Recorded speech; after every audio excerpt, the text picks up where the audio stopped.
ആദരണീയനായ അധ്യക്ഷൻ സഖാവ് ദിനകരൻ, വേദിയിലുള്ള LDFിൻ്റെ പ്രിയങ്കരിയായ സ്ഥാനാർത്ഥി സഖാവ് ഗീതാ ഗോപി, സഖാവ് VS സുനിൽകുമാർ, സഖാവ് PK ഷാജൻ ഉൾപ്പെടെയുള്ള LDFിൻ്റെ നേതാക്കളെ, ആദരണീയരായ സഹോദരി സഹോദരന്മാരെ, ലോകമാകെ ഉറ്റുനോക്കുന്ന നിയമസഭാ തിരഞ്ഞെടുപ്പാണ് നടക്കുന്നത്. കഴിഞ്ഞ 10 വർഷമായി ഈ സംസ്ഥാനം ഭരിക്കുന്ന ഇടതുപക്ഷ ജനാധിപത്യ മുന്നണി സർവതല സ്പർശിയായ വികസന പ്രവർത്തനങ്ങൾ കൊണ്ട് അന്തർദേശീയ തലത്തിൽ ശ്രദ്ധിക്കപ്പെട്ട ഇടതുപക്ഷ ഗവൺമെൻറ് ഈ തെരഞ്ഞെടുപ്പിലും ജനങ്ങൾക്ക് വേണ്ടി തെരഞ്ഞെടുപ്പിനെ അഭിമുഖീകരിക്കുകയാണ്. തികഞ്ഞ ആത്മവിശ്വാസത്തോടെയാണ് LDF ഈ തെരഞ്ഞെടുപ്പിനെ നേരിടുന്നത്. നാട്ടിക നിയമസഭാ മണ്ഡലം കഴിഞ്ഞ അതിൻ്റെ പുതിയ രൂപത്തിലുള്ള നാട്ടിക കഴിഞ്ഞ 3 ടേമിലും ഇടതുപക്ഷത്തെയാണ് വിജയിപ്പിച്ചത്. 10 വർഷം ഇപ്പോൾ സ്ഥാനാർത്ഥിയായി മത്സരിക്കുന്ന സഖാവ് ഗീതാ ഗോപി ഈ മണ്ഡലത്തിൻ്റെ മുക്കിലും മൂലയിലും ഓടി നടന്ന് നിരവധി വികസന പദ്ധതികൾ പ്രാവർത്തികമാക്കി. വമ്പിച്ച ഭൂരിപക്ഷത്തോടെയാണ് ഓരോ തെരഞ്ഞെടുപ്പിലും അവരെ ജനങ്ങൾ വിജയിപ്പിച്ചത്. അതിനുശേഷം മറ്റൊരാളെ നമ്മൾ സ്ഥാനാർത്ഥിയാക്കി. അദ്ദേഹം നല്ല ഭൂരിപക്ഷത്തിൽ വിജയിക്കുകയും ചെയ്തു. പക്ഷെ വിജയിച്ചു കഴിഞ്ഞ് 5 വർഷം കഴിഞ്ഞപ്പോൾ അദ്ദേഹത്തിനൊരു സ്ഥല ജല വിഭ്രാന്തി. കമ്മ്യൂണിസ്റ്റ് പാർട്ടികൾക്കും ഇടതുപക്ഷ ജനാധിപത്യ മുന്നണിക്കും പ്രഖ്യാപിതമായ നിലപാടുകളും നയങ്ങളുമുണ്ട്. പാർട്ടി അല്ലെങ്കിൽ പാർട്ടികൾ ഓരോ വ്യക്തികളെയും അവർക്ക് നൽകുന്ന അംഗീകാരം, ആ അംഗീകാരം ആ വ്യക്തികളെ സമൂഹ മധ്യത്തിൽ അവതരിപ്പിക്കുന്നു. അവർക്ക് ജനങ്ങൾ അംഗീകാരം നൽകുന്നു. സഖാവ് EMS വ്യക്തികളായ നേതാക്കളെ കുറിച്ച് പറഞ്ഞൊരു പരാമർശമുണ്ട്. അതിങ്ങനെയാണ്: വ്യക്തികളായ നേതാക്കൾ പാർട്ടിക്കൊപ്പം നിന്നാൽ ജനങ്ങൾ അവരെ അംഗീകരിക്കും. വളർത്തി വലുതാക്കിയ പാർട്ടിയെ തള്ളിപ്പറഞ്ഞാൽ ആ ജനങ്ങൾ അവരെ കൈകാര്യം ചെയ്യും എന്ന സഖാവ് EMSൻ്റെ പ്രഖ്യാപനം ഈ മണ്ഡലത്തിൽ വളരെ പ്രസക്തമാണ്. അദ്ദേഹത്തിൻ്റെ പേരൊന്നും ഞാൻ പറയേണ്ട കാര്യമില്ലല്ലോ. ഏതൊരു നിലപാടെടുത്തുകൊണ്ടാണോ അദ്ദേഹം ഇക്കാലം അത്രയും രാഷ്ട്രീയ പ്രവർത്തനം നടത്തിയത്, ആ നിലപാടുകൾക്കെല്ലാം ഘടകവിരുദ്ധമായ സമീപനം സ്വീകരിക്കാൻ ഒരു മടിയും അദ്ദേഹത്തിനില്ല. വലതുപക്ഷ രാഷ്ട്രീയ ശക്തികളുടെ കയ്യിലെ പാവയായി അദ്ദേഹം മാറുകയുണ്ടായി. കോൺഗ്രസ്സുകാരോട് ചോദിച്ചു, എന്നെ വേണോ, എന്നെ നിങ്ങൾ വിളിച്ചോ? അവർ വിളിച്ചു എന്ന് പറഞ്ഞാണ് ഡൽഹി പോയത്, കോൺഗ്രസിൻ്റെ അടുത്ത്. അവർ പറഞ്ഞു, ഞങ്ങൾ വിളിച്ചില്ല, ഞങ്ങൾക്ക് വേണ്ട, തിരിച്ചു വന്നു. അപ്പോഴാണ് കാവി ഹാരവുമായി മറ്റൊരു കൂട്ടർ കാത്തു നിന്നത്. ഇപ്പം അവരുടെ കൂടാരത്തിലാണ്. അവരുടെ കൂടാരത്തിൽ നിന്ന് നമ്മളെ നേരിടുന്നു. ആ രാഷ്ട്രീയം, വലതുപക്ഷ രാഷ്ട്രീയത്തിൻ്റെ കയ്യിലെ കളിപ്പാവയായി മാറിയ വ്യക്തിയോട് ഈ കൺവെൻഷൻ പ്രഖ്യാപിക്കുന്നു: നാട്ടിക നിയമസഭാ മണ്ഡലം ഇടതുപക്ഷത്തിനൊപ്പമാണ്. വ്യക്തിയല്ല, പ്രസ്ഥാനമാണ് വലുത്, രാഷ്ട്രീയമാണ് വലുത്, രാഷ്ട്രീയ നിലപാടുകളാണ്. ഇടതുപക്ഷം ഉയർത്തിപ്പിടിക്കുന്ന നിലപാടുകൾ സാർവദേശീയ തലത്തിലും ദേശീയ തലത്തിലും സംസ്ഥാന തലത്തിലും എല്ലാം വ്യക്തമായ നിലപാടുള്ള പ്രസ്ഥാനമാണ് ഇടതുപക്ഷം. അതാണ് ഇടതുപക്ഷത്തെ ഏറ്റവും പ്രസക്തമാക്കുന്നത്. മനുഷ്യവിമോചനത്തിൻ്റെ പ്രത്യയശാസ്ത്രം, മാനവികത ഉയർത്തിപ്പിടിച്ചുകൊണ്ടുള്ള നിലപാടുകളാണ് കമ്മ്യൂണിസ്റ്റ് പാർട്ടികളും ഇടതുപക്ഷവും എല്ലാ ഘട്ടത്തിലും ഉയർത്തിപ്പിടിച്ചിട്ടുള്ളത്. നോക്കൂ, ഇന്ന് ലോകം നേരിടുന്ന ഏറ്റവും പ്രധാനപ്പെട്ട പ്രശ്നം എന്താണ്? ലോകം നേരിടുന്ന ഏറ്റവും പ്രധാനപ്പെട്ട പ്രശ്നം പൗരാവകാശങ്ങൾക്കെതിരെ, ജനാധിപത്യത്തിനെതിരെ അമേരിക്കൻ ഇമ്പീരിയലിസവും ഇസ്രായേലും നടത്തിക്കൊണ്ടിരിക്കുന്ന ഭീകരമായ കയ്യേറ്റമാണ്. രണ്ടാം ലോക മഹായുദ്ധത്തിന് ശേഷം ലോകത്തെ രാജ്യങ്ങളെല്ലാം ഒത്തുചേർന്നുകൊണ്ട് രൂപീകരിച്ച സാർവദേശീയ ചട്ടങ്ങളെയെല്ലാം കാറ്റിൽ പറത്തിക്കൊണ്ട് ഇസ്രായേലും അമേരിക്കയും പ്രവർത്തിക്കുകയാണ്. ജനങ്ങളുടെ സ്വാതന്ത്ര്യത്തെ, പരമാധികാരത്തെ പുല്ലായി കരുതിക്കൊണ്ട് ഞങ്ങളാണ് ലോകത്തിൻ്റെ അധിപർ എന്ന് പ്രഖ്യാപിച്ചുകൊണ്ട് ഓരോ രാജ്യങ്ങളിലും അവർ കടന്നു കയറുന്നു. വെനീസുലയിലെ പ്രസിഡന്റായ നിക്കോളാസ് മഡൂറോയെ ആ രാജ്യത്ത് അനധികൃതമായി കടന്നു ചെന്നുകൊണ്ട് അമേരിക്ക അറസ്റ്റ് ചെയ്യുന്നു. എന്തറസ്റ്റ്? സ്വതന്ത്ര പരമാധികാര രാജ്യമായ വെനീസുലയിൽ കടന്നു ചെല്ലാൻ ആരാണ് അമേരിക്കക്ക് അനുമതി നൽകിയത്? എങ്ങനെയാണ് ഒരു സ്വതന്ത്ര പരമാധികാര രാജ്യത്തെ കടന്നാക്രമിച്ച് അവിടെ അധികാരം പിടിച്ചെടുക്കാൻ അവർ ശ്രമിക്കുന്നത്? ഇപ്പോൾ ഇറാനുമേൽ ഇസ്രായേലും അമേരിക്കയും നടത്തുന്ന കയ്യേറ്റം ഈ സംഭവങ്ങളിലെ ഏറ്റവും ഒടുവിലത്തെ അധ്യായമാണ്. നമുക്ക് കമ്മ്യൂണിസ്റ്റുകാർക്കും ഇടതുപക്ഷത്തിനും ഇക്കാര്യത്തിൽ വ്യക്തമായ നിലപാടുണ്ട്. ആ നിലപാട് അമേരിക്കയും ഇസ്രായേലും നടത്തുന്ന മനുഷ്യത്വ വിരുദ്ധമായ കയ്യേറ്റങ്ങളിലാണ്. ചിലർ നമ്മോട് ചോദിക്കുന്നുണ്ട്, ഈ കമ്മ്യൂണിസ്റ്റുകാർ ഇറാനിലെ ഭരണാധികാരികളുമായിട്ട് നിങ്ങൾക്ക് ഭിന്നതയില്ലേ? അത്തരമൊരു രാജ്യത്തെയാണോ നിങ്ങൾ പിന്താങ്ങുന്നത്? ഇറാനിലെ ഭരണാധികാരികളുമായി ഒരുപാട് കാര്യങ്ങളിൽ വ്യത്യസ്ത അഭിപ്രായം നമുക്കുണ്ട്. പക്ഷേ ആ രാജ്യത്തെ ജനങ്ങളാണ് തങ്ങളുടെ ഭരണാധികാരികൾ ആരാവണം എന്ന് തീരുമാനിക്കേണ്ടത്.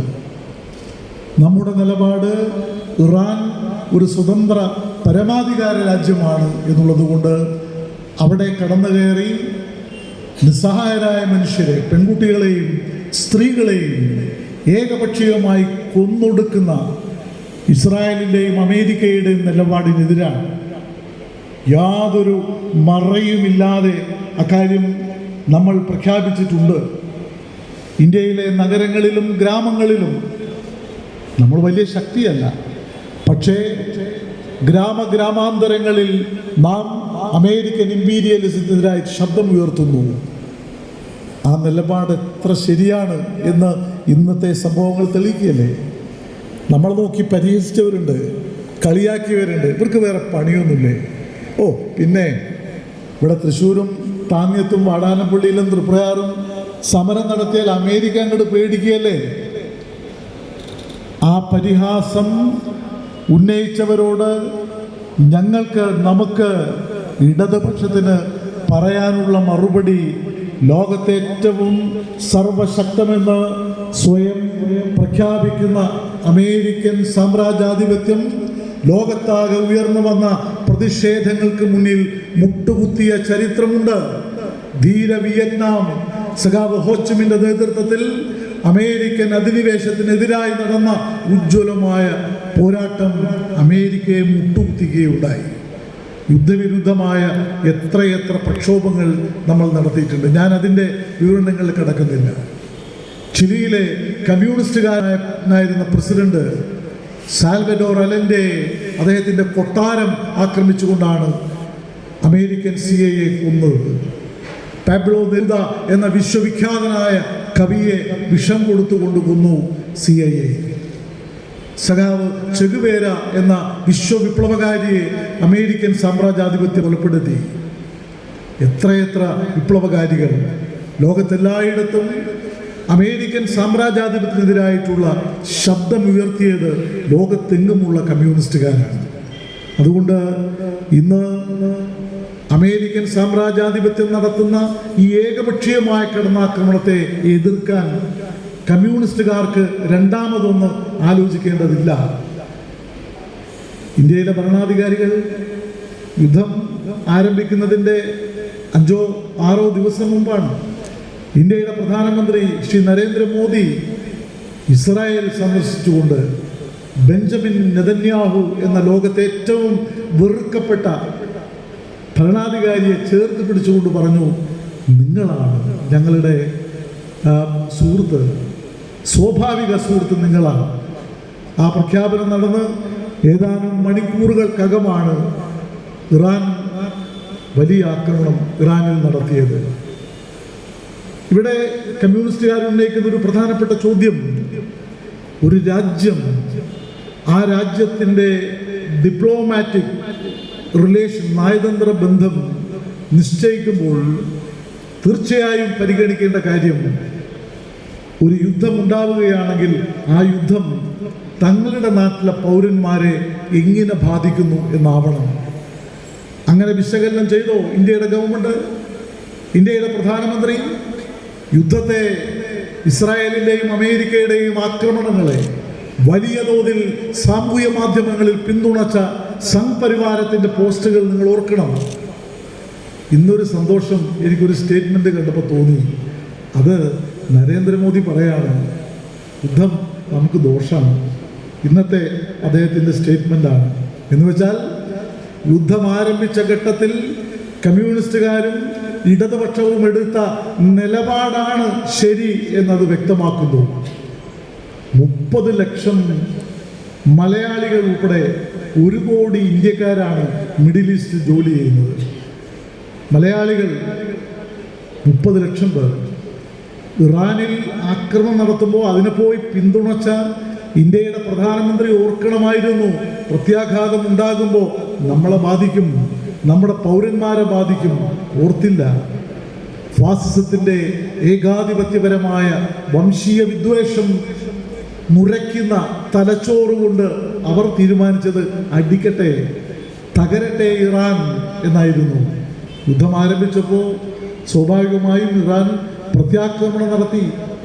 ഇന്ന് ദുബായിലും അബുദാബിയിലും ഖത്തറിലും സൗദി അറേബ്യയിലും ഒക്കെയുള്ള നമ്മുടെ പൗരന്മാർ രാത്രി ഉറങ്ങുന്നത് വലിയ ടെൻഷനോടെയാണ്.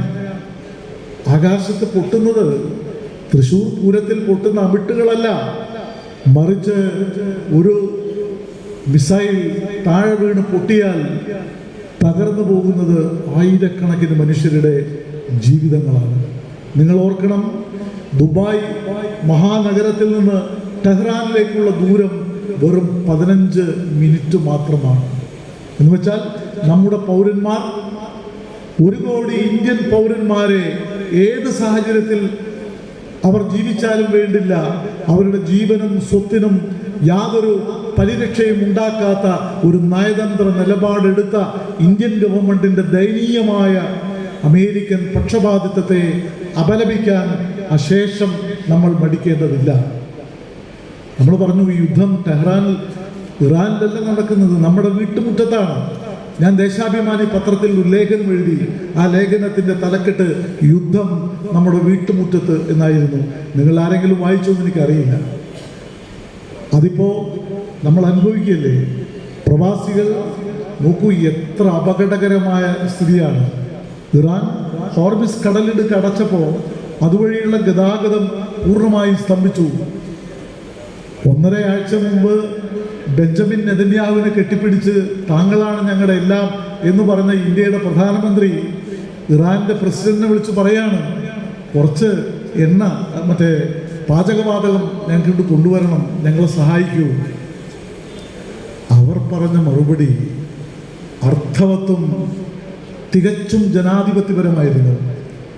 ഇറാന്റെ നേതാവ് പറഞ്ഞത്, ഞങ്ങൾ ഇറാൻ ഇന്ത്യയുടെ ഭരണാധികാരി ആരാണെന്ന് നോക്കിയല്ല, ഇന്ത്യൻ ജനതയോട് ഞങ്ങൾക്കൊരു കടപ്പാടുണ്ട്.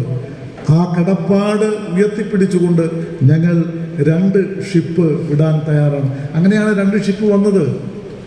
പാചകവാതകം ഇന്ന് കിട്ടാക്കനിയാണ്, വലിയ പ്രതിസന്ധിയാണ്. ഹോട്ടലുകൾ അടയ്ക്കുന്നു, വീടുകൾ വലിയ ബുദ്ധിമുട്ടിലേക്ക് പോകുന്നു. പെട്രോളിയം മന്ത്രി തൃശ്ശൂർക്കാരനായിട്ടുള്ള MP ആണ്. അദ്ദേഹം എന്താ പറയുന്നത്? ഇതൊന്നും ഞാൻ ഇടപെടേണ്ട കാര്യമല്ല എന്നാണ്. അല്ലെ, അങ്ങനെയല്ല പറഞ്ഞത്. ഇതൊന്നും ഞാൻ ഇടപെടേണ്ട കാര്യമല്ല. പച്ചമലയാളത്തിൽ ചോദിക്കേണ്ടത്, ഈ ഭാഷ എങ്ങനെയാണ് പറയാൻ എനിക്കറിയില്ല, പിന്നെ തനിക്ക് എന്താ പണി? പെട്രോളിയം മന്ത്രിയുടെ പണി എന്താണ്? ഇന്ത്യ രാജ്യത്തിൻ്റെ പെട്രോളിയം മന്ത്രിയുടെ പണി ഈ രാജ്യത്തെ മനുഷ്യന് പാചകവാതകവും പെട്രോളും ഡീസലും ഒക്കെ കിട്ടാനുള്ള നിലപാട് ഒരുക്കുക എന്നതാണ്. പക്ഷെ യാതൊരു ഉത്തരവാദിത്വമില്ല. മൂപ്പരാകെ ചെയ്യുന്ന എന്താ? അപ്പോൾ കേന്ദ്രമന്ത്രി ഇടയ്ക്ക് നാട്ടിൽ പ്രത്യക്ഷപ്പെടുന്നു, ഒരു ഫോട്ടോയ്ക്ക് പോസ് ചെയ്യുന്നു, ഇടയ്ക്ക് താമര ചിഹ്നം വരയ്ക്കുന്നതിന് കൂടെ നിന്ന് പുള്ളി ഫോട്ടോ എടുക്കുന്നു. ഒരു ജനപ്രതിനിധി ഇങ്ങനെയാണോ പ്രവർത്തിക്കേണ്ടത്? ചെറുപ്പ് നാട്ടിക മേഖല അദ്ദേഹത്തിൻ്റെ അഹങ്കാരത്തിൻ്റെയും ധിക്കാരത്തിൻ്റെയും ഒക്കെ ആ പ്രദർശനത്തിൻ്റെ വേദിയായ ഇടമാണ്. ഓർമ്മയില്ലേ കലിംഗ് സംവാദം? മറക്കരുത്, മറക്കാൻ പാടില്ല. എന്താണ്? ഒരു കലിങ്കിൽ അദ്ദേഹം ഇരിക്കുന്നു ചക്രവർത്തിയെ പോലെ. എന്നിട്ടോ ആളുകൾ ഇങ്ങനെ വരികയാണ്, പഴയ കാലത്തെ തിരുമേനിമാരെ കാണാൻ ചെല്ലുന്നത് പോലെ. നിവേദനവുമായി വന്ന അനേകം പേരോട് അദ്ദേഹം എങ്ങനെയാണ് പെരുമാറിയത്? ഒരൊറ്റ ഉദാഹരണം കേരളമാകെ ചർച്ച ചെയ്തൊരു സംഭവമാണ്. ചെറുപ്പ് ഉള്ളിലെ ശ്രീ കൊച്ചുവേലായുധൻ അദ്ദേഹത്തിൻ്റെ വീടൊന്ന് നവീകരിക്കാൻ സഹായം കൊടുക്കുന്നു എന്ന് പറഞ്ഞു കേട്ട് ചെന്നതാണ്. ആ നിവേദനം വായിച്ചു പോലും നോക്കാതെ അദ്ദേഹം പറഞ്ഞു, ഇതൊന്നും എൻ്റെ പണിയല്ല. ആ മനുഷ്യൻ അപ്പോൾ അവിടെ കൂടിയ ആളുകളെല്ലാം പൊട്ടിച്ചിരിച്ചു. അവഹേളിതനായ വ്രണിത ഹൃദയനായ ശ്രീ കൊച്ചുവേലായുധൻ, വന്യവയോധികനായ ഒരു മനുഷ്യൻ തിരിച്ചു പോരുന്നത് വിഷ്വലിൽ നമ്മളെല്ലാം കണ്ടതാണ്. കേന്ദ്രമന്ത്രിയായ സുരേഷ് ഗോപി അവഹേളിച്ച കൊച്ചുവേലായുധൻ എന്ന ആ മനുഷ്യന് അഭയമേകിയത് തികഞ്ഞ അഭിമാനത്തോടെ ഞങ്ങൾ പറയുന്നു, ഇടതുപക്ഷമാണ് അദ്ദേഹത്തിന് വീട് നിർമ്മിച്ച് നൽകിയത്. അതാണ് ഇടതുപക്ഷം. അപ്പോൾ നമ്മുടെ ലോകം ഇന്ന് നേരിടുന്ന ഏറ്റവും പ്രധാനപ്പെട്ട പ്രശ്നങ്ങളിൽ കൃത്യമായ നിലപാടുള്ളത് ഇടതുപക്ഷത്തിനാണ്. ഇന്ത്യയുടെ ഗവൺമെൻറ് നിലപാട് ഞാൻ പറഞ്ഞു. ഇന്ത്യയിലെ മുഖ്യ പ്രതിപക്ഷം കോൺഗ്രസ്. നമുക്കറിയാം, കോൺഗ്രസിന് സാമ്രാജ്യ വിരുദ്ധ പോരാട്ടത്തിൻ്റെ വലിയൊരു പൈതൃകമുണ്ട്. മഹാത്മാഗാന്ധിജിയും പണ്ഡിറ്റ് ജവഹർലാൽ നെഹ്റുവും VK കൃഷ്ണമേനോനും ഒക്കെ വിശ്വവേദികളിൽ എടുത്ത സാമ്രാജ്യ വിരുദ്ധ നിലപാട് ലോകം ആദരപൂർവ്വം കണ്ടിട്ടുണ്ട്. ഐക്യരാഷ്ട്രസഭയിൽ VK കൃഷ്ണമേനോൻ 2.5 മണിക്കൂർ പ്രസംഗിച്ചപ്പോൾ ലോകം വിസ്മയത്തോടെ അത് കാതോർ തിരിഞ്ഞിട്ടുണ്ട്. അതാണ് ഇന്ത്യയുടെ ചരിത്രം. എന്നാൽ ഇന്ന് ആ പാരമ്പര്യം അവകാശപ്പെടുന്ന ഇന്ത്യൻ നാഷണൽ കോൺഗ്രസ് രാഹുൽ ഗാന്ധിയുടെ നേതൃത്വത്തിൽ ഒരു രാജ്യത്തിൻ്റെ പരമാധികാരത്തെ തകർത്തെറിയുമ്പോൾ പ്രതിഷേധിക്കാൻ ആ പാർട്ടി ഉണ്ടോ? ഇറാനിൽ മാത്രമല്ല, പാലസ്തീനിലെ ഗാസയിൽ 15,000 കൊച്ചു കുട്ടികളെ ഉൾപ്പെടെ 75,000 പേരെ മൃഗീയമായി കൊലപ്പെടുത്തിയപ്പോൾ ഇന്ത്യയുടെ തെരുവീഥികളിൽ പ്രതിഷേധിക്കാൻ കോൺഗ്രസ് ഉണ്ടായിരുന്നില്ല എന്നത് ലജ്ജാകരമായ ഒരു കാര്യമാണ്. ഇവിടെ ഓർക്കേണ്ടത്, കോൺഗ്രസ് അല്ലാതെ മറ്റാരുമില്ല എന്ന് പറഞ്ഞ് നമ്മുടെ നാട്ടിൽ പ്രചരണം നടത്തുന്ന ചില കൂട്ടരുണ്ട്. ഞാൻ അവരുടെ പേരൊന്നും പറയുന്നില്ല. ആ ആളുകളോടാണ് ഞങ്ങളുടെ ചോദ്യം, ഏത് കോൺഗ്രസിനെ കുറിച്ചാണ് നിങ്ങൾ പറയുന്നത്? ന്യൂനപക്ഷ സമുദായങ്ങളിൽപ്പെട്ട ആളുകളെ വഴിതെറ്റിക്കാൻ വേണ്ടി വീടുകളിൽ പ്രചാരണം നടത്തുന്ന ആളുകളോട് ഞങ്ങൾ ചോദിക്കുന്നു, ഏത് കോൺഗ്രസിനെയാണ് പിന്തുണക്കേണ്ടത്? ഗാസയിലും ഇറാനിലുമെല്ലാം അമേരിക്കൻ സാമ്രാജ്യാധിപത്യം നിഷ്ഠൂരമായ ആക്രമണങ്ങൾ അയച്ചുവിട്ടപ്പോൾ മൗനം അവലംബിച്ച കോൺഗ്രസിനാണോ? ആ ചോദ്യം പ്രസക്തമായിട്ട് നിൽക്കുന്നു എന്ന് ഞാൻ കരുതുന്നു. അപ്പോൾ ലോകത്ത് നടക്കുന്ന സംഭവങ്ങളിൽ ഇടതുപക്ഷം ഈ സംസ്ഥാനത്തിൻ്റെ വിഷയങ്ങളിൽ മാത്രമല്ല, ലോകവ്യാപകമായ പ്രശ്നങ്ങളിൽ കൃത്യമായ നിലപാട് സ്വീകരിക്കുന്ന ഒരു പ്രസ്ഥാനമാണ്. കേരളത്തിൽ ഇടതുപക്ഷ ജനാധിപത്യ മുന്നണി 10 വർഷം ഭരിക്കുന്നു. 10 വർഷക്കാലത്തെ ഭരണത്തിൻ്റെ നേട്ടങ്ങൾ ഒട്ടേറെ വിശദീകരിക്കാനുണ്ട്. ഞാൻ എല്ലാ കാര്യങ്ങളും ഞാൻ തന്നെ വിശദീകരിച്ചു കൊള്ളണം എന്നില്ല. എനിക്ക് ശേഷം സുനിലും മറ്റ് നേതാക്കളും ഒക്കെയുണ്ട്. ചില കാര്യങ്ങൾ മാത്രം ഞാൻ പറയാം. ലോകത്തെ ദരിദ്ര രാജ്യങ്ങളിൽ 105ാമത്തെ സ്ഥാനമാണ് ഇന്ത്യക്ക്. ആ ഇന്ത്യയിൽ ഒരു സംസ്ഥാനം മാത്രമായ കേരളം, കമ്മ്യൂണിസ്റ്റുകാർ ഭരിക്കുന്ന ഈ കേരളം, ലോകത്തിൽ അതിദാരിദ്ര്യരും ദരിദ്രരും ഏറ്റവും കൂടുതലുള്ള രാജ്യമായി ഇന്ത്യ നിലനിൽക്കുമ്പോൾ, ഇന്ത്യ രാജ്യത്തെ ഒരേ ഒരു സംസ്ഥാനം അതിദാരിദ്ര്യമില്ലാതാക്കി ആ സംസ്ഥാനത്തിൻ്റെ പേര് കേരളം.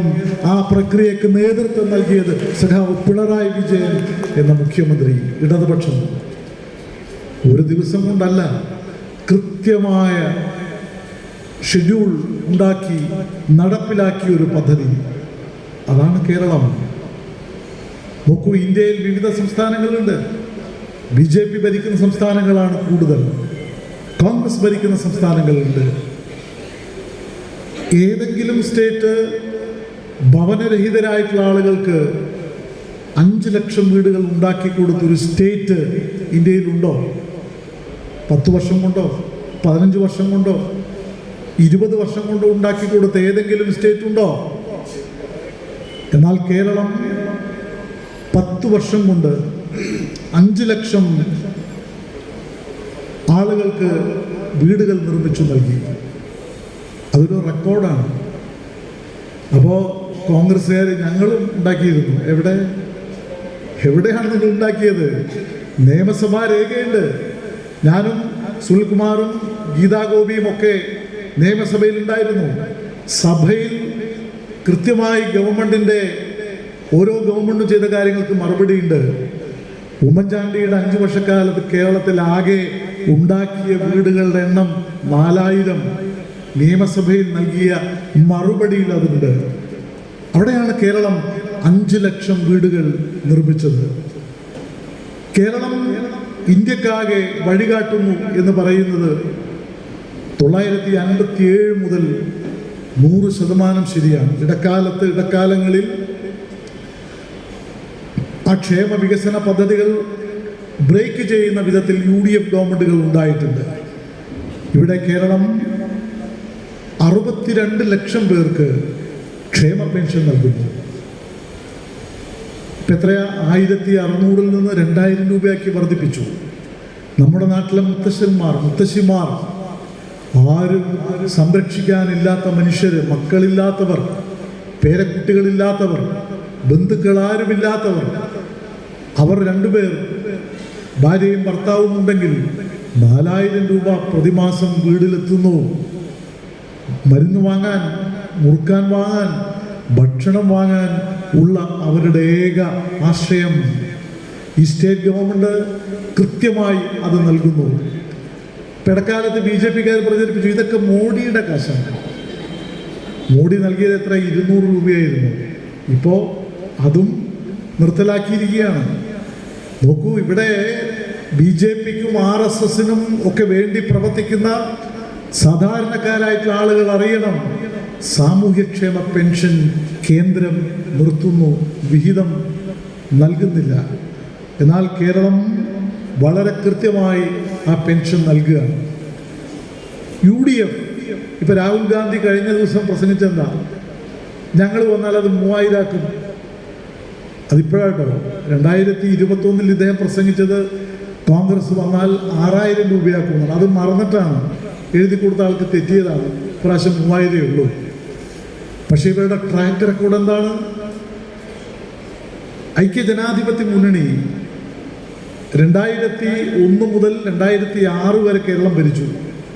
ആരായിരുന്നു മുഖ്യമന്ത്രി? ആന്റണി. കുറച്ച് അവസാന കാലം ഉമ്മൻചാണ്ടി.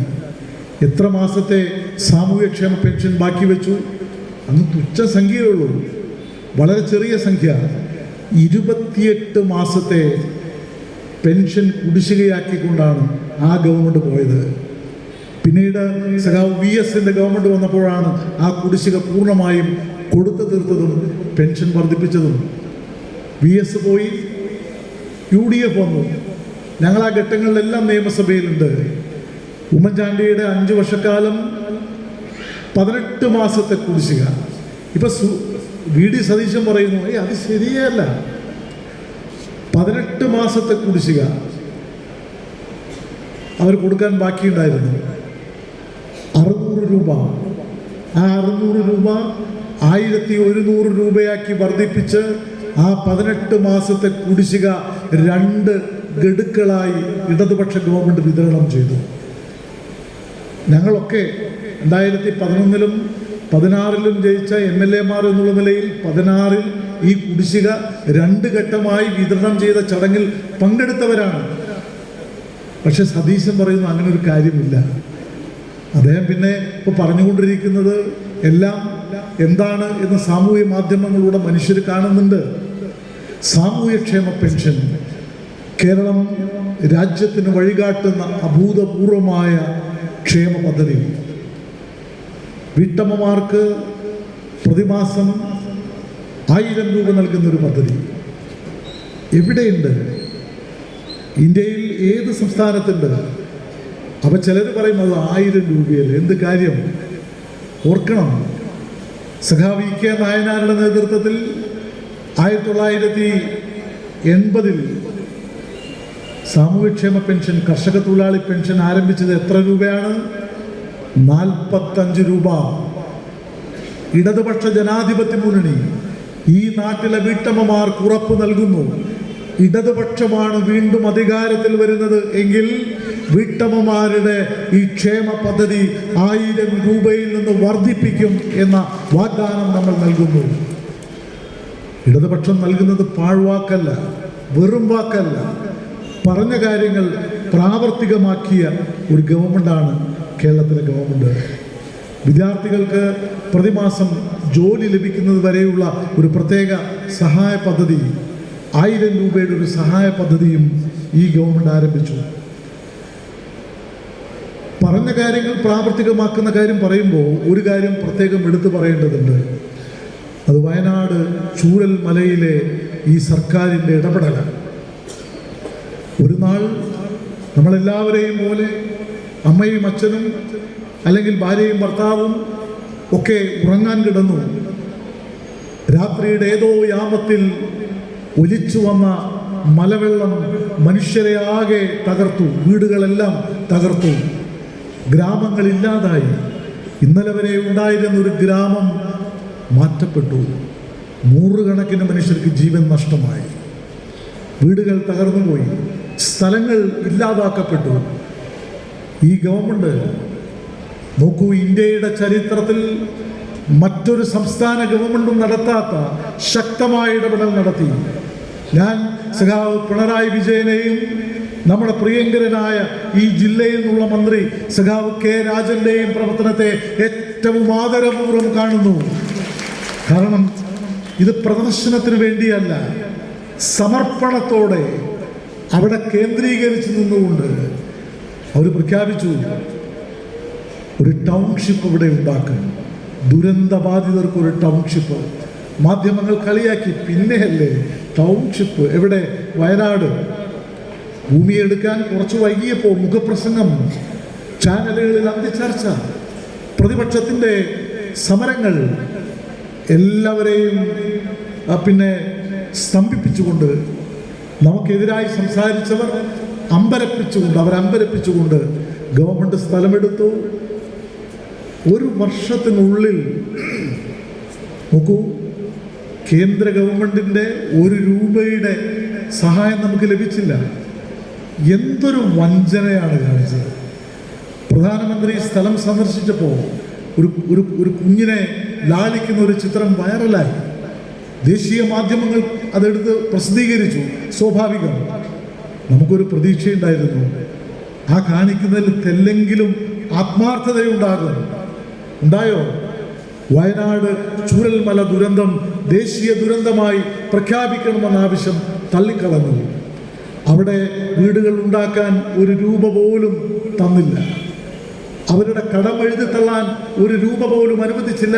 നിങ്ങൾ ഓർക്കണം, വീടുകളെല്ലാം നഷ്ടപ്പെട്ട് തങ്ങളുടെ കടം അടയ്ക്കാൻ ഒരു മാർഗവുമില്ലാത്ത മനുഷ്യർ തങ്ങളുടെ കടം എഴുതി തള്ളാമെന്ന് ആവശ്യപ്പെട്ടപ്പോൾ ഒരു രൂപ പോലും അനുവദിക്കാത്ത ഇതേ കേന്ദ്ര ഗവൺമെന്റാണ് വിജയ് മല്യയുടെയും നീരവ് മോഡിയുടെയും ഉൾപ്പെടെയുള്ള കോർപ്പറേറ്റുകളുടെ ലോൺ എഴുതി തള്ളാൻ ഏതാണ്ട് 3.5 ലക്ഷം കോടി രൂപ അനുവദിച്ചത്. ഇവിടെ ജയ് വിളിക്കുന്ന RSSകാരും BJPക്കാരും അറിയണം, ഈ നാട്ടിലെ പാവപ്പെട്ടവന് അതില്ല. എന്നാൽ LDF ഗവൺമെന്റ് നിങ്ങൾ നോക്കൂ, എത്ര സൂക്ഷ്മമായിട്ടാണ് അവിടെ വീടില്ലാത്ത മനുഷ്യർക്ക് വാടക വീട്, ആ വാടക ഗവൺമെന്റ് നൽകി. അവരുടെ കടം സംസ്ഥാന ഗവൺമെന്റ് എഴുതിത്തള്ളാനുള്ള പണം അനുവദിച്ചു. ആ വീടുകൾ ഒരു വർഷം കൊണ്ട് ഇന്റർനാഷണൽ നിലവാരത്തിലുള്ള വീടുകൾ ഉണ്ടാക്കി. രാജൻ എൻ്റെ പ്രിയപ്പെട്ട സഹപ്രവർത്തകനാണ്. നിയമസഭയിൽ ഞങ്ങൾ ഒന്നിച്ചുണ്ടായിരുന്നു. അദ്ദേഹം നിയമസഭയിൽ വരുന്നതിന് മുമ്പ് മീനാക്ഷി തമ്പാന്റെ ഇലക്ഷൻ കാലം മുതൽ സഖാവ് സുനിൽകുമാർ എന്ന പോലെ തന്നെ എനിക്ക് ഏറ്റവും പ്രിയപ്പെട്ട സഹപ്രവർത്തകനാണ്. ഒരു മന്ത്രി എങ്ങനെയാണ് പ്രവർത്തിക്കേണ്ടത് എന്ന് അദ്ദേഹം അവിടെ കാണിച്ചു കൊടുത്തു. റവന്യൂ ഡിപ്പാർട്ട്മെന്റ് വളരെ കൃത്യമായി മുഖ്യമന്ത്രിയുടെ സഖാവ് പിണറായി വിജയന്റെ ഇച്ഛാശക്തിയാർന്ന നിലപാടിന്റെ അടിസ്ഥാനത്തിൽ, സഖാവ് രാജന്റെ നിലപാടുകളുടെ കൂടിയ അടിസ്ഥാനത്തിൽ അത് ഉദ്ഘാടനം ചെയ്തു. അവർക്ക് വീടുകൾ കൊടുത്തു. ആ വീട്ടമ്മമാരുടെ കണ്ണുകളിൽ മുതിർന്നു വീണ കണ്ണുനീർ, സത്യത്തിൽ അതാണ് അവരുടെ ആ സന്തോഷാശ്രുവാണ് ഇടതുപക്ഷ ജനാധിപത്യ മുന്നണിയുടെ ശക്തി എന്ന് സാഭിമാനം നമുക്ക് പറയാം. ഇവിടെ കോൺഗ്രസ് എന്താ ചെയ്തത്? അവർ പറഞ്ഞു ഒരു രൂപ പോലും ഗവൺമെന്റ് കൊടുക്കാൻ പാടില്ല, അല്ലേ? കൊടുക്കാൻ പാടില്ല എന്ന് പറഞ്ഞു. സുധാകരൻ KPC പ്രസിഡന്റാണ്, കൊടുത്തുകൂടാ. പ്രിയങ്ക ഗാന്ധിയും രാഹുൽ ഗാന്ധിയും ഒരു രൂപ പോലും കൊടുത്തില്ല. യൂത്ത് കോൺഗ്രസ് പറഞ്ഞു ഞങ്ങൾ പ്രത്യേകമായിട്ട് പിരിച്ചു. കോൺഗ്രസ് പിരിച്ചു. യൂത്ത് കോൺഗ്രസ് പിരിച്ചിട്ട് പറഞ്ഞു ഇവിടെ കൊടുങ്ങല്ലൂർ മത്സരിക്കുന്ന ജനീഷ്, യൂത്ത് കോൺഗ്രസിന്റെ നേതാവായിരുന്നു, അദ്ദേഹം ഇപ്പോൾ സ്ഥാനാർത്ഥിയാണ് UDFന്റെ. അദ്ദേഹം പറഞ്ഞു ഗവൺമെന്റ് എപ്പോൾ വീട് കൊടുക്കുന്നോ അപ്പം ഞങ്ങളും കൊടുക്കും. എവിടെ കൊടുക്കുന്നത്? കോൺഗ്രസ് ഒരു സ്ഥലം വാങ്ങി, ആ സ്ഥലത്ത് മനുഷ്യന് കടന്നു ചെല്ലാൻ പറ്റില്ല, ആനത്താരയാണ് അവിടെ. പക്ഷേ ഇലക്ഷന് മുമ്പ് കല്ലിട്ടു. T. സിദ്ദിഖ് എന്ന MLA പറഞ്ഞു ഗവൺമെന്റ് ഈ ചെയ്യുന്നത് ശരിയല്ല, ഏത് ഇലക്ഷന് മുമ്പ് വീട് കൊടുക്കുന്നത് ശരിയല്ല. അപ്പോൾ പത്രക്കാർ ചോദിച്ചു, അല്ല നിങ്ങൾ കല്ലിടുന്നുണ്ടല്ലോ? അല്ല, ഞങ്ങൾ കല്ലല്ലേ ഇട്ടുള്ളൂ, കൊടുക്കുന്നില്ലല്ലോ എന്നാണ്. കൊടുക്കാനൊരു പരിപാടിയില്ല. കോൺഗ്രസ് അനുകൂല മാധ്യമങ്ങൾ, ദൃശ്യമാധ്യമങ്ങൾ തന്നെ ഒരു കാര്യം റിപ്പോർട്ട് ചെയ്തു, കല്ലിട്ട് പോയതല്ലാതെ അവിടെ രണ്ടാമതൊരു കല്ല് വെച്ചിട്ടില്ല. അതല്ലേ സ്ഥിതി? അവിടെയാണ് കേരളത്തിലെ ഗവൺമെന്റ് രാജ്യത്തിന് മുമ്പാകെ ഒരു ഗവൺമെന്റ് എങ്ങനെയാണ് ജനങ്ങൾക്ക് വേണ്ടി പ്രവർത്തിക്കുക എന്ന് പ്രവർത്തിച്ച് കാണിച്ചു കൊടുത്തത്. അതാണ് കേരളത്തിലെ LDF ഗവൺമെന്റ്. എത്രയെത്ര വികസന പദ്ധതികൾ, ക്ഷേമ പദ്ധതികൾ നോക്കൂ. തൊഴിൽ അന്വേഷിക്കുന്ന ചെറുപ്പക്കാർക്ക് PSC വഴി 3 ലക്ഷം പേർക്ക് തൊഴിൽ കൊടുത്ത ഗവൺമെന്റാണ് കേരളത്തിലെ LDF ഗവൺമെന്റ്. അത് പറയുമ്പോൾ നിങ്ങൾക്ക് ഒരു പക്ഷെ പെട്ടെന്ന് പിടികിട്ടി കാണില്ല. ഒരു സത്യം അറിയണം, ഇന്ത്യയിലാകെയുള്ള PSCകളിലെല്ലാം നടത്തിയ നിയമനങ്ങളിൽ 80% പിണറായി വിജയന്റെ കേരളത്തിൽ PSC വഴിയാണ്. അതാണ് കേരളം. 32,000 തസ്തികകൾ ഈ ഗവൺമെന്റ് ക്രിയേറ്റ് ചെയ്തു. 3 ലക്ഷം ചെറുകിട സംരംഭങ്ങൾ ആരംഭിച്ചു. 7 ലക്ഷം തൊഴിലുകൾ ഉണ്ടാക്കി. കിഫ്ബി വഴി 1190 പദ്ധതികൾ പ്രാവർത്തികമാക്കി. 90,500 62 കോടി രൂപയുടെ പദ്ധതി. എത്രയെത്ര പദ്ധതികൾ നോക്കൂ. ഒരിക്കലും നടക്കില്ല എന്ന് പറഞ്ഞ കാര്യങ്ങൾ നടപ്പിലാക്കിയില്ലേ? ദേശീയപാത 66 നമ്മുടെ ഓർമ്മകളിൽ ഉണ്ടാവണം. ശ്രീമാൻ ഉമ്മൻചാണ്ടിയുടെ ഗവൺമെന്റ് സ്ഥലമെടുപ്പ് നടക്കില്ല എന്ന് പറഞ്ഞ് പിന്നെ ലാൻഡ് അക്വിസിഷൻ ഓഫീസ് അടച്ചുപൂട്ടി പോയി. പിണറായി വന്നു, അവിടെ സ്ഥലം നിർണയം നടത്തി, ഭൂമി ഏറ്റെടുക്കാൻ പോയപ്പോൾ ഭയങ്കര സമരം. ഗീതാ ഗോപി MLA ആയിരുന്നു, ഞാൻ MLA ആയിരുന്നു, സുനിൽകുമാർ MLA ആയിരുന്നു. MLA-യുടെ ഓഫീസുകളിലേക്കും എൻ്റെ വീട്ടിലേക്ക് 4 തവണയാണ് മുസ്ലിം ലീഗുകാരും കോൺഗ്രസും ഒക്കെ മാർച്ച് നടത്തിയത്. എന്തായിരുന്നു ആരോപണം? സ്ഥലമെടുക്കുന്നതിന് MLA കൂട്ടുനിൽക്കുന്നു. എന്തിനാ സ്ഥലമെടുത്തത്? ദേശീയപാത 66-ന്. ആ സ്ഥലമെടുപ്പ്, അതിന് നൽകിയ പ്രതിഫലം ഇന്ത്യയിൽ ഒരു സംസ്ഥാന ഗവൺമെന്റ് കൊടുക്കാത്തതാണ്. അതിൻ്റെ ഒരു ചരിത്രം കൂടിയുണ്ട്. ഇന്ത്യയിൽ ആദ്യമായി ദേശീയപാത ഉണ്ടാക്കണമെങ്കിൽ സംസ്ഥാനം പണം നൽകണം എന്ന് ആദ്യവും അവസാനവുമായിട്ട് ആവശ്യപ്പെട്ടത് നമ്മോടാണ്, LDF ഗവൺമെന്റിനോടാണ്. ഞാൻ ഓർക്കുന്നു, സുല്ലും നിയമസഭയിലുണ്ട്. 2018 ഡോക്ടർ തോമസ് ഐസക്ക് കേന്ദ്രത്തിൻ്റെ ഒരു കത്ത് വായിക്കുകയാണ്. ആ കത്തിൽ പറയുന്നത്, ദേശീയപാത അതോറിറ്റി പറയുന്നു, ഭൂമി ഏറ്റെടുക്കാൻ മുഴുവൻ കാശും കേന്ദ്രം തരില്ല. ദേശീയപാത പ്രാവർത്തികമാക്കണമെങ്കിൽ സംസ്ഥാനം മുൻകൂറായി പണം നൽകണം. നോക്കൂ, ഒരു സ്റ്റേറ്റിനോടും അങ്ങനെ ആവശ്യപ്പെട്ടിട്ടില്ല. 15 വർഷക്കാലത്തെ എൻ്റെ നിയമസഭാ പ്രവർത്തനത്തിനിടയിൽ ഏറ്റവും ആഹ്ലാദഭരിതമായൊരു മുഹൂർത്തം ആ ഘട്ടത്തിൽ പിണറായി വിജയൻ എഴുന്നേറ്റ് നിന്നുകൊണ്ട് നടത്തിയ ഒരു പ്രഖ്യാപനമാണ്. അദ്ദേഹം പറഞ്ഞു, ഇത് കേരളത്തോടുള്ള കേന്ദ്രത്തിൻ്റെ ഏറ്റവും വലിയ ചതിയാണ്, ഭാവി കേരളത്തോട് മലയാളികളോടുള്ള ചതിയാണ്. പക്ഷെ ഒരു കാര്യം ഞാനിവിടെ പറയുന്നു, അങ്ങനെയാണ് നിങ്ങൾ ആവശ്യപ്പെടുന്നതെങ്കിൽ ആ പണം മുഴുവൻ കെട്ടിവെക്കാൻ എൻ്റെ ഗവൺമെന്റ് സന്നദ്ധമാണ് എന്ന് പിണറായി പ്രഖ്യാപിച്ചു. നൽകിയ സംഖ്യ എത്രയാണെന്നറിയാമോ? 5750 കോടി രൂപ. അങ്ങനെയാണ് അത് യാഥാർത്ഥ്യമായത്. ഇപ്പോൾ 80%. നോക്കൂ, നമ്മുടെ നാട്ടിൽ എന്തെല്ലാം കള്ള പ്രചാരവേലകൾ നടന്നു. തളിപ്പറമ്പിൽ ദേശീയപാതയ്ക്ക് സ്ഥലമെടുക്കുന്നതിനെതിരായിട്ട് സമരത്തിൽ ജമാഅത്തെ ഇസ്ലാമിക്കൊപ്പം BJP, നക്സലുകൾ, PC George, Congress, Muslim League എല്ലാവരും ഒറ്റക്കെട്ടായിരുന്നില്ലേ? ഈ ഗവൺമെന്റിന്റെ ഇച്ഛാശക്തി ഇല്ലായിരുന്നെങ്കിൽ 66 ദേശീയപാത യാഥാർത്ഥ്യമാകുമായിരുന്നില്ല.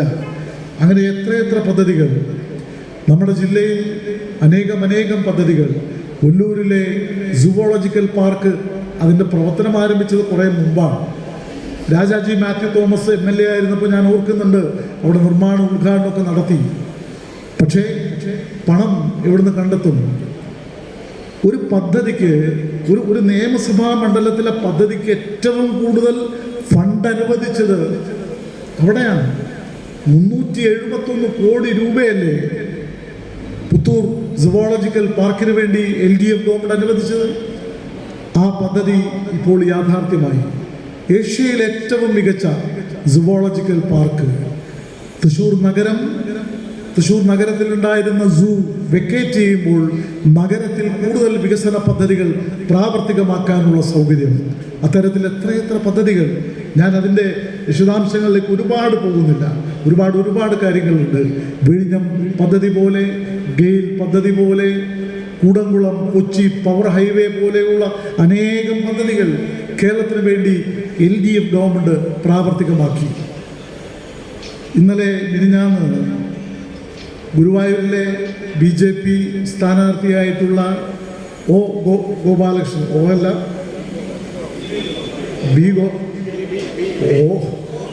സാമൂഹ്യ മാധ്യമത്തിൽ ഇംഗ്ലീഷിലാണ്, ഞാനത് പിൻവലിച്ചു. ഗോപാലകൃഷ്ണൻ അദ്ദേഹം നമ്മുടെ ജനാധിപത്യ പ്രക്രിയയെ, നമ്മുടെ നാടിൻ്റെ മതനിരപേക്ഷതയെ ആക്ഷേപിക്കുന്ന വർത്തമാനമല്ലേ പറഞ്ഞത്? മതം പറയുന്നു. പറയാമോ അങ്ങനെ? ഗുരുവായൂർ വിശ്വവിഖ്യാതമായൊരു ക്ഷേത്ര നഗരമാണ്. ഗീതാഗോപി അവിടെ നഗരസഭാ ചെയർപേഴ്സൺ ആയിരുന്നു. ഗുരുവായൂർ ലോകത്തിനാകെ മാതൃകയായ സാമൂഹ്യ മുന്നേറ്റത്തിൻ്റെ ഉജ്ജ്വലമായ ചരിത്രമുള്ള ഒരു നാടാണ്. ജാതി മേധാവിത്വത്തിനെതിരായി, ഐത്താചരണത്തിനെതിരായി കേരളം നടത്തിയ ഏറ്റവും പ്രധാനപ്പെട്ട ക്ഷേത്രപ്രവേശന സമരം നടന്ന മണ്ണാണ് ഗുരുവായൂർ. കൃഷ്ണപിള്ളയും AKGയും അതുപോലെ സുബ്രഹ്മണ്യൻ തിരുമുമ്പും കേളപ്പനും എല്ലാം നേതൃത്വം നൽകിയ സമരം. എന്തായിരുന്നു സമരത്തിൻ്റെ മുദ്രാവാക്യം? ഞാൻ പറയേണ്ടതില്ല. ഗുരുവായൂരപ്പനെ ആരാധിക്കുന്ന, വിശ്വസിക്കുന്ന എല്ലാവർക്കും ക്ഷേത്രത്തിൽ കടന്ന് തൊഴാനുള്ള അവകാശം ഉണ്ടാവണം. വിശ്വാസികളായിട്ടുള്ള എല്ലാ ഹൈന്ദവർക്കും അതിനുള്ള സ്വാതന്ത്ര്യം വേണം.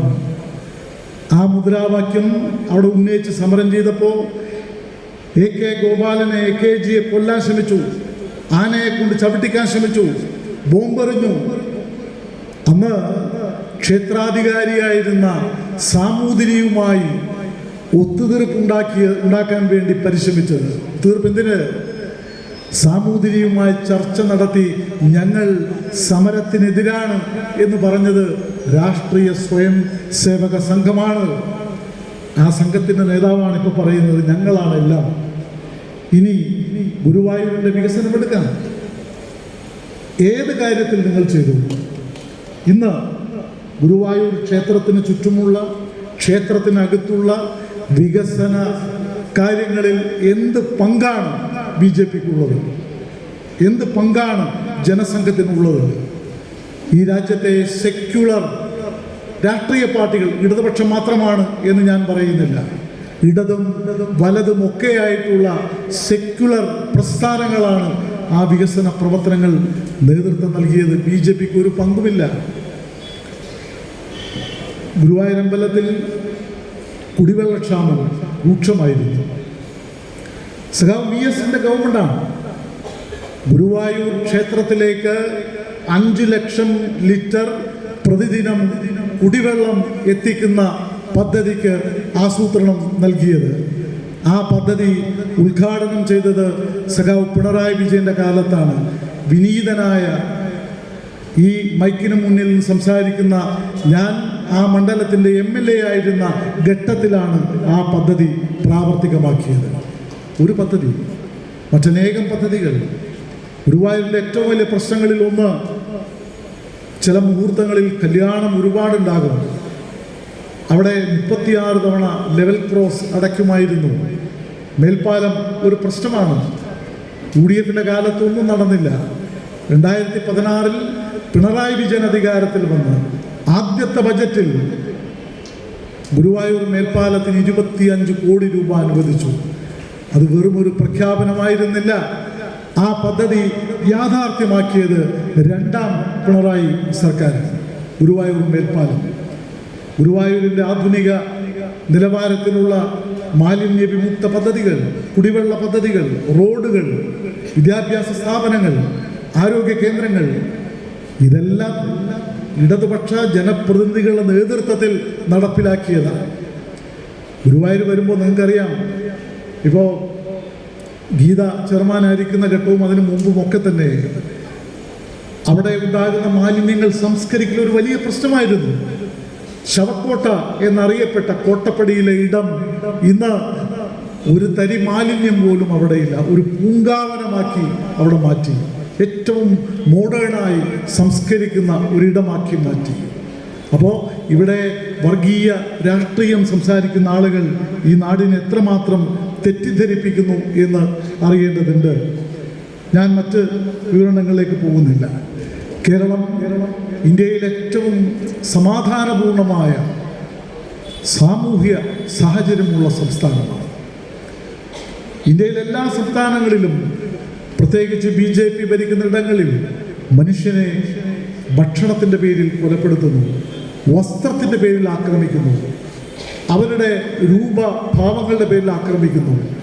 എന്നാൽ കഴിഞ്ഞ 10 വർഷമായി ഈ കേരളത്തിൽ ഒരു വർഗീയ കലാപം പോലും ഉണ്ടായിട്ടില്ല, ഒരു അസ്വാസ്ഥ്യം പോലും ഉണ്ടായിട്ടില്ല. ഉണ്ടാവാൻ അനുവദിച്ചിട്ടില്ല എന്നുള്ളതാണ് യാഥാർത്ഥ്യം. എവിടെ തീവ്രവാദികളും വർഗീയവാദികളും കലാപങ്ങൾക്ക് കോപ്പ് കൂട്ടുന്നുവോ അവിടെയെല്ലാം കേരളത്തിലെ ഇടതുപക്ഷ ഗവൺമെൻറ് അതിശക്തമായി ഇടപെടുകയും വർഗീയ ശക്തികളെ അമർച്ച ചെയ്യുകയും ചെയ്തു. അതാണ് കേരളം. ആ കേരളത്തെക്കുറിച്ച് ഞാനിവിടെ സംസാരിക്കുമ്പോൾ ഇടതുപക്ഷത്തിൻ്റെ ഒരാൾ ഇങ്ങനെ പറയുന്നു എന്നല്ലേ. ഞാൻ 3 വ്യക്തികളുടെ പേര് പറയാം. ആ 3 പേരും മാർക്സിസ്റ്റുകാരോ ഇടതുപക്ഷക്കാരോ ഒന്നുമല്ല. ഒരാൾ പറഞ്ഞു, ഇന്ത്യയിൽ ഒരുപാട് ഗവൺമെൻറ്റുകളുണ്ട്, BJPയുടെയും കോൺഗ്രസിൻ്റെയും. പക്ഷേ ഞാൻ കാണുന്നത് ഗാന്ധിജിയുടെ ഗ്രാമസ്വരാജം ഏറ്റവും മനോഹരമായി നടപ്പിലാക്കിയത് കേരളത്തിലാണ്. ആരാ പറയുന്നറിയാമോ? മണിശങ്കർ അയ്യർ, കോൺഗ്രസിൻ്റെ പ്രമുഖനായ കേന്ദ്രമന്ത്രി. ഒരാൾ. മറ്റൊരാൾ ഇന്ത്യയുടെ ധനകാര്യമന്ത്രിയുടെ പേരെന്താ? നിർമ്മല സീതാരാമൻ. അവരുടെ ഭർത്താവിൻ്റെ പേര് പറയാമോ ആർക്കെങ്കിലും? പരകാല പ്രഭാകർ. അദ്ദേഹം പറഞ്ഞു, ഞാൻ ഇന്ത്യയിലുടനീളം സഞ്ചരിക്കുന്ന ആളാണ്, പക്ഷെ കേരളത്തിലെത്തിയാൽ എനിക്കൊരു പ്രത്യേക അനുഭൂതിയാണ്.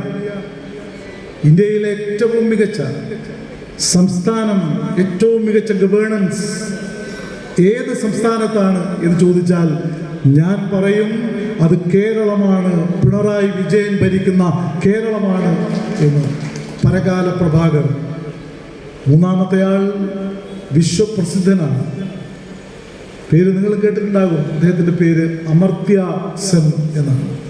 അദ്ദേഹം പറഞ്ഞു, ദാരിദ്ര്യ ലഘൂകരണത്തിൽ, അതിദാരിദ്ര്യ നിർമ്മാർജ്ജനത്തിൽ, സാമൂഹ്യക്ഷേമത്തിൽ, വികസനത്തിൽ എല്ലാം ഒരേപോലെ മുന്നേറുന്ന കേരളം രാജ്യത്തിന് മാത്രമല്ല ലോകത്തിന് തന്നെ മാതൃകയാണ് എന്ന് അമർത്യ സെൻ പറയുകയുണ്ടായി. അമർത്യ സെന്നിനെ കേരളത്തിൽ വരാതിരിക്കാൻ കോൺഗ്രസ്സുകാർ കുറേ കള്ളപ്പരാതികൾ അയച്ചു. അദ്ദേഹം അത് ഗൗനിച്ചില്ല. മണിശങ്കർ അയ്യർ നല്ല കാര്യം പറഞ്ഞപ്പോൾ അദ്ദേഹത്തിനെതിരായിട്ട് ഒരുപാട് ആക്ഷേപങ്ങൾ ഉതിർത്തു. ഇവിടെ ഈ ഗവൺമെൻറ് നടപ്പിലാക്കുന്ന ക്ഷേമ വികസന പദ്ധതികൾ രാജ്യത്തിന് മാത്രമല്ല ലോകത്തിന് തന്നെ മാതൃകയായി നിൽക്കുന്നു. കാർഷിക മേഖലയിലുള്ള മുന്നേറ്റം, നമ്മുടെ പൊതുവിതരണ മേഖലയിലുള്ള മുന്നേറ്റം, ഊർജ മേഖലയിലുള്ള കേരളത്തിൻ്റെ സ്വയം പര്യാപ്തത, ഇതെല്ലാം നമ്മുടെ മുന്നിലുണ്ട്. UDF വരണം എന്ന് പറയുന്നവർ എന്തിനാണ് UDF വരുന്നത്? 6 മണിക്കൂർ പവർ കട്ട് ഉണ്ടാക്കാനാണോ? ഓണപരീക്ഷാ കാലത്ത് പോലും പരീക്ഷാ പേപ്പർ കൊടുക്കാതിരിക്കുന്നതിനാണോ?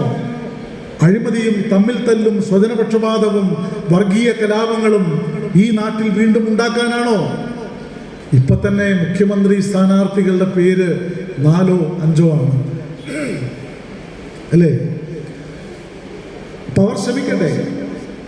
എന്തൊക്കെ ശ്രമിച്ചാലും കേരളത്തിൽ മലയാള മനോരമയും അതുപോലെയുള്ള മാധ്യമങ്ങളും നിരന്തരം പരിശ്രമിച്ചിട്ടും കേരളത്തിലെ ഗവൺമെന്റിനെ കുറിച്ചുള്ള അഭിപ്രായ സർവേകൾ തലങ്ങും വിലങ്ങും നടത്തി.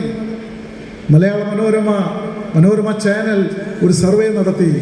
സർവേയിൽ ഈ ഗവൺമെൻറ് വീണ്ടും അധികാരത്തിൽ വരണം എന്ന് പറയുന്നവരുടെ എണ്ണം 71% എന്ന് വന്നപ്പോൾ സർവേ പൂഴ്ത്തിവെച്ചു മനോരമ. പക്ഷേ പല ചാനലുകളും ലൈവായി തന്നെ പറയുകയുണ്ടായി, കേരളത്തിലെ LDF വീണ്ടും അധികാരത്തിൽ വരും. എന്തെല്ലാം നുണപ്രചരണം നടത്തിയാലും കേരളത്തിൽ ഇടതുപക്ഷം അധികാരത്തിൽ വരും. അതുകൊണ്ട് ഇവിടെ ഈ തെരഞ്ഞെടുപ്പിൽ നാട്ടിക നിയമസഭാ മണ്ഡലത്തിൽ നമുക്ക് ഇടതുപക്ഷത്തിൻ്റെ MLA തന്നെ ഉണ്ടാവണം. സഖാവ് ഗീതാ ഗോപിയെ കുറിച്ചൊരു വാക്ക്.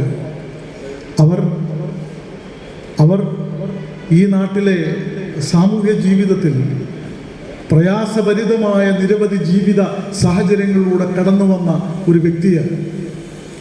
അവർ വായിൽ വെള്ളിക്കരണ്ടിയുമായി ജനിച്ചു വീണ ഒരാളല്ല. സ്വന്തം പ്രയത്നം കൊണ്ട് പൊതുപ്രവർത്തനത്തിലൂടെ മാതൃകാപരമായി പ്രവർത്തിച്ച ഒരു നേതാവാണ്, വനിതാ നേതാവാണ് സഖാവ് ഗീതാ ഗോപി. ഈ വരാൻ പോകുന്ന നിയമസഭാ തെരഞ്ഞെടുപ്പിൽ 9-ാം തീയതി നടക്കുന്ന തെരഞ്ഞെടുപ്പ് കഴിഞ്ഞ് മെയ് മാസം 4-ന് വോട്ടെണ്ണുമ്പോൾ നാട്ടികയിലെ നിയമസഭാ റിസൾട്ട് ഇടതുപക്ഷത്തിന് അനുകൂലമാക്കി മാറ്റാൻ വേണ്ടിയുള്ള പ്രവർത്തനങ്ങളിൽ ഇനിയുള്ള ദിവസങ്ങളിൽ സജീവമായി ഇടപെടണം എന്ന് മാത്രം വിനയപുരസ്സരം അഭ്യർത്ഥിച്ചുകൊണ്ട് ഈ കൺവെൻഷനിൽ പങ്കെടുത്ത LDF-ന്റെ പ്രവർത്തകരെയും അഭ്യുദയകാംക്ഷികളെയും അഭിവാദ്യം ചെയ്തുകൊണ്ട് ഉദ്ഘാടനം ചെയ്തതായി അറിയിക്കുന്നു. ലാൽ സിംഗ്.